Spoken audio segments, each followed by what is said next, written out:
3 जनवरी सन 2026 रात के 2 बजे कैराकस वेनेजुएला में रात का सन्नाटा, पर अचानक जबरदस्त धमाकों से लोगों की नींद टूट जाती है। आसमान में जहाजों का शोर, 150 से ज्यादा जहाजों की आवाजें लोगों के दिमागों में बजने लगती हैं। कैराकस की जमीन कांपने लगती है और उसके बाद एकदम से मुकम्मल खामोशी। जब सुबह दुनिया जागती है तो दुनिया यह खबर सुनकर हैरान रह जाती है, जो मॉडर्न हिस्ट्री में सुनने को कभी नहीं मिली, कि अमेरिका ने एक और मुल्क के प्रेसिडेंट को उसके प्रेसिडेंशियल पैलेस से along with the first lady kidnap कर लिया है। लेकिन यह खबर और यह कहानी सिर्फ एक किडनैपिंग की या एक गिरफ्तारी की कहानी नहीं है। यह कहानी है दुनिया की सबसे बड़ी डकैती की। Oil, Venezuelan oil. We would have taken it up. We have the greatest oil companies in the world. They took all of our oil. 303 billion barrel oil की, 1.5 ट्रिलियन से ज्यादा रेयर अर्थ मिनरल्स की, और ये कहानी है एक ऐसी जियोपॉलिटिकल मूव की, एक ऐसी चेस गेम की कि जिसके अंदर रशिया, चाइना, ईरान, यहां तक के पाकिस्तान भी दांव पर लगे हैं। कहानी क्या है, आइए समझते हैं।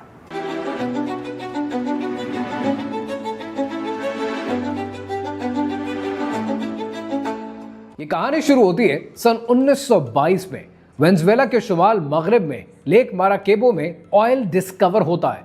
इतना तेल कि दुनिया पुकार उठती है कि वेनेजुएला के पास दुनिया में सबसे ज्यादा ऑयल रिजर्व्स हैं, 303 बिलियन बैरल्स, सऊदी अरेबिया से भी ज्यादा। अमेरिका के पास just for the comparison 55 billion barrels हैं। मतलब वेनेजुएला के पास अमेरिका से भी 6 गुना ज्यादा तेल है। अमेरिकन कंपनीज रुख करती हैं वेनेजुएला का। स्टैंडर्ड ऑयल, एक्सॉन, शेवरॉन, सब ने वेनेजुएला में अपना बिजनेस फैला लिया। वेनेजुएला अमेरिका का सबसे बड़ा ऑयल सप्लायर बन गया और ये थी अमेरिका की सबसे बड़ी गलती। 1976 में वेनेजुएला ने अपनी ऑयल इंडस्ट्री को नेशनलाइज कर लिया। पीडीवीएस से बनाई स्टेट ओन्ड ऑयल कंपनी। लेकिन अमेरिकन कंपनीज फिर भी काम करती रही और असल कहानी शुरू होती है सन 1998 में, जब एक फौजी ऑफिसर हुगो चावेज वेनेजुएला का प्रेसिडेंट बना। चावेज ने एक टीवी शो शुरू किया, आलो प्रेसिडेंटे।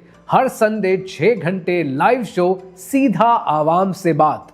और इस शो में चावेज ने ऐसा कुछ कहा जो अमेरिका कभी बर्दाश्त नहीं कर सकता था। 2001 में हाइड्रोकार्बन लॉ बनाया गया। 2007 में कंप्लीट नेशनलाइजेशन। चावेज ने एक्सॉन मोबिल और कोनोको फिलिप्स को बाहर निकाल दिया, एसेट सीज कर दिए और बिलियंस की प्रॉपर्टी हथिया ली। अमेरिकन प्रेसिडेंट डोनाल्ड ट्रंप ने जनवरी 2026 में कहा कि American sweat built Venezuela's oil industry and these socialists stole it from us. जबकि यूनाइटेड नेशंस का रेजोल्यूशन फ्रॉम 1962 कहता है कि हर मुल्क अपने नेचुरल रिसोर्सेज का मालिक है। वेनेजुएला ने चोरी नहीं की, अपना माल वापस लिया। 2013 में चावेज कैंसर से मर गया। निकोलस मेडोरो प्रेसिडेंट बना, लेकिन मेडोरो के पास चावेज जैसा कैरिज्मा नहीं था।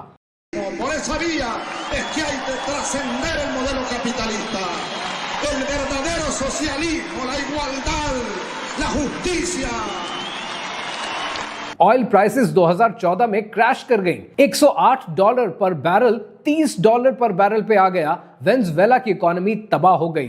अमेरिका ने सैंक्शंस लगा दी, पीडीवीएस का पैसा फ्रीज कर लिया। वेनेजुएलन लोगों को भूख और दवाइयों की कमी फेस करना पड़ी और 80 लाख से ज्यादा लोग मुल्क छोड़कर चले गए। और यहां से शुरू होता है अमेरिका का नया प्लान। अक्टूबर 2025 में वेनेजुएला की उभरती हुई ऑपोजिशन लीडर मारिया कोरेना मचाटो को नोबेल प्राइज दे दिया जाता है। और तब मैंने आपके लिए एक रील बनाई थी और ये पूरा गेम प्लान आपको एक्सप्लेन किया था, और ये रील आज भी मौजूद है। आज भी आप जाकर ये रील देख सकते हैं। और तब मैंने आपसे ये कहा था कि अगर मारिया को नोबेल प्राइज से नवाजा जाता है तो ये मत समझें कि उन्होंने अमन के लिए दुनिया में बहुत ज्यादा काम किया।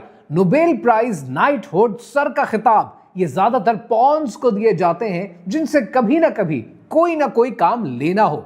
मारिया मचाटो ने ये नोबेल प्राइज विन करने के बाद इसे डेडिकेट किया यूएस प्रेसिडेंट डोनाल्ड ट्रंप को, जो एक्सपेक्ट कर रहे थे कि नोबेल प्राइज उन्हें मिलेगा। और मारिया मचाटो ने कहा कि वो डिजर्व करते थे ये Nobel prize and I am more than happy to work with him. और ये सब बातें एक पॉन कर रहा होता है जब उसकी नजर किसी न किसी चीज पर होती है। They took our oil rights. We had a lot of oil there. As you know, they threw our companies out, and we want it back. अक्टूबर 2025 में यह नोबेल प्राइज दिया जाता है और फिर आपने क्या देखा कि नवंबर 2025 में मियामी के अंदर एक सीक्रेट मीटिंग ऑर्गेनाइज की जाती है और इस मीटिंग को अटेंड करती हैं मारिया मचाटो, जो वेनेजुएला छोड़कर समहाउ यूएस लैंड पर लैंड करती हैं और वहां जाकर वो ये मीटिंग अटेंड करती हैं जहां पे वेनेजुएला का फ्यूचर और फ्यूचर इन्वेस्टमेंट्स को डिस्कस किया जाना था। अब यहां पर सोचने की बात यह है कि वेनेजुएला से बाहर निकलना इनके लिए कितना मुश्किल था, फिर भी ये निकली, ये यूनाइटेड स्टेट्स पहुंची और इस मीटिंग को अमेरिकन प्रेसिडेंट डोनाल्ड ट्रंप ने भी अटेंड किया। अब यहां पर हैरानगी की बात यह है कि जब ऑलरेडी मडूरो एक सिटिंग प्रेसिडेंट हैं वेनेजुएला के, तो ये इन्वेस्टमेंट प्लान्स और वेनेजुएला का फ्यूचर सिटिंग गवर्नमेंट के साथ क्यों नहीं डिस्कस किया जा रहा? ये डिस्कस किया जाता है एक उभरते हुए ऑपोजिशन लीडर के साथ कि इसके बाद वेनेजुएला का फ्यूचर क्या होगा, इन्वेस्टमेंट प्लान क्या होगा और ऑयल और रेयर अर्थ मिनरल्स पर किसका हक होगा। 3 जनवरी 2025 को होने वाले अटैक से ठीक 3 दिन पहले मडूरो ने स्टेट टीवी के ऊपर एक इंटरव्यू दिया और इस इंटरव्यू में उन्होंने जो कहा उसने दुनिया को हैरान कर रख दिया। मडूरो ने अपने इंटरव्यू में यूनाइटेड स्टेट्स के बारे में कहा, if they want to seriously discuss an agreement to combat drug trafficking, we are ready. If they want oil, Venezuela is ready for US investment like with Chevron, wherever they want, whenever they want and however they want it.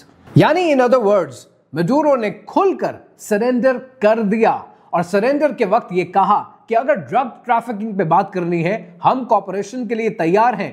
Oil investment, हम अपनी economy खोलने के लिए तैयार हैं। अगर migration पे बात करनी है, हम प्लान बनाने के लिए तैयार हैं। लेकिन फिर भी 3 दिन के बाद यूनाइटेड स्टेट्स ने अटैक कर दिया।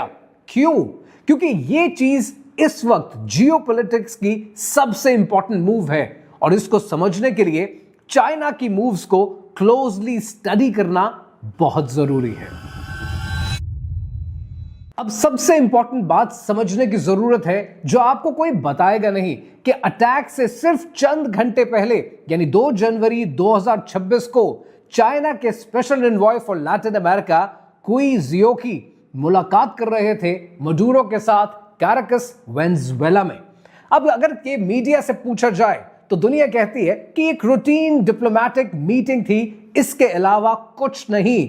लेकिन एन अटैक से चंद घंटे पहले चाइना का special envoy for Latin America वो मडूरो से मुलाकात कर रहे हैं। क्या ये एक कोइंसिडेंस है या एक प्लान्ड एस्केलेशन? पिछले 10 सालों में वेनेजुएला के तेल के ऊपर सैंक्शंस लगी हैं। कोई भी लीगली वेनेजुएला से तेल खरीद नहीं सकता। लेकिन इस सारे टाइम पीरियड के अंदर चाइना सबसे बड़ा बायर बन गया वेनेजुएला का और वेनेजुएला के लिए सबसे बड़ी मंडी चाइना की मंडी बन गई।